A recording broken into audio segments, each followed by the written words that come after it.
আমার হাতে যেটা দেখতেছেন সেটা হলো আমাদের ফার্মের টাইগার মুরগি। আপনারা যদি কেউ কিনতে চান যোগাযোগ করবেন মোহাম্মদপুর।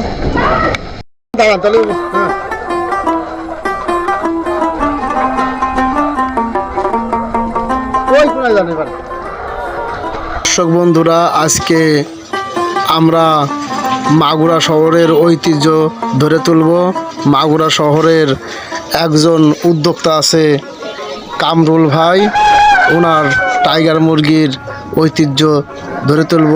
মাগুরা উনি উদ্যোক্তা নামেই পরিচিত, সকলেই এক নামে চিনে টাইগার মুরগির খামারি কামরুল ভাইয়ের বাড়ি কোনটায় বললেই দেখাই দেয়। এবং মাগুরা আরেকটি সময় যাচ্ছে, এখন প্রচুর সরিষার চাষ হয়। সরিষার চাষের পাশাপাশি কি সুন্দর ঐতিহ্য, ওইটাই ধরে আমার টাইগার মুরগির ডিম করতে খুবই ভালো লাগে।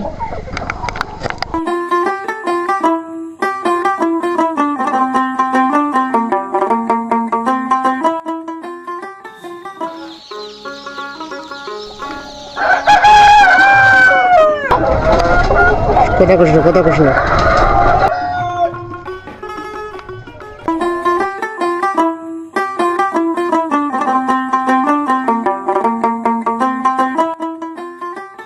আমাদের এই জায়গায় বেশি বেশি সরিষা হয়।